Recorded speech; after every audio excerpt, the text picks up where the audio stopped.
আসসালামু আলাইকুম এভরিওয়ান, আশা করি সবাই ভালো আছেন। আমিও আলহামদুলিল্লাহ ভালো আছি। আবারও চলে আসলাম আপনাদের মাঝে ছোট্ট একটি ব্লগ নিয়ে।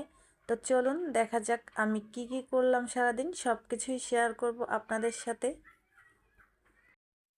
সকাল থেকেই শুরু করে দিয়েছি আজকের ভিডিওটি। প্রথমেই আমি ঘুম থেকে উঠে আমার গাছগুলোতে আগে পানি দিয়ে নিলাম। এরপরে আমি চলে আসলাম রান্নাঘরে ডিম ভাজি করার জন্য। বাহির থেকে নাস্তা নিয়ে আসছে, পরাটা আর ভাজি, সাথে একটু ডিম ভাজি করে নিলাম।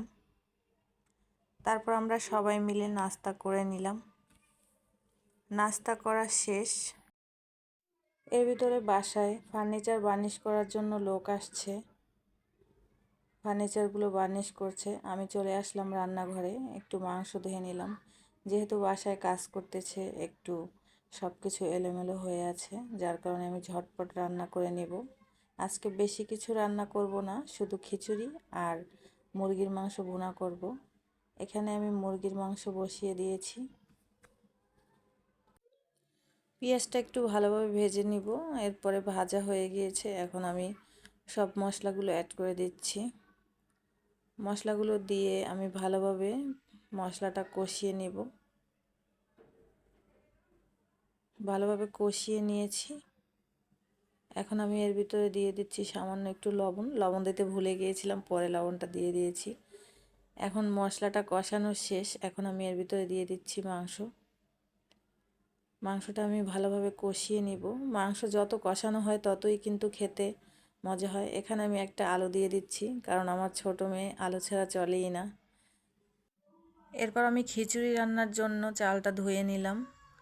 এখানে আমি চুলোতে বসিয়ে দিয়েছি খিচুড়ি রান্না করার জন্য। পেঁয়াজ মরিচ ভালোভাবে ভেজে নিচ্ছি মশলা দিয়ে। এখানে আমি পরিমাণ মতো মশলা দিয়ে মশলাটাও কষিয়ে নিয়েছি। এখন আমি চাল ডাল দিয়ে দিচ্ছি খিচুড়ি রান্না করার জন্য। এখন আমি এই চাল ডালটা একটু ভেজে নিব। ভালোভাবে ভেজে নিয়েছি। এদিকে আমার মাংস কষানো শেষ, এখন আমি দিয়ে দিচ্ছি পরিমাণ মতো পানি।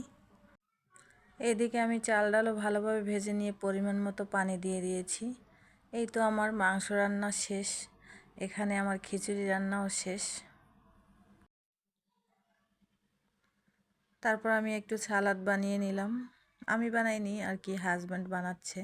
তারপর খাবার রেডি করে নিলাম। বিকালের নাস্তায় ছিল পুরি এবং হালিম। এই তো ছিল আমার আজকের ভিডিওটি কেমন হলো অবশ্যই কমেন্ট করে জানাবেন। তো সবাই ভালো থাকবেন। আল্লাহ হাফেজ।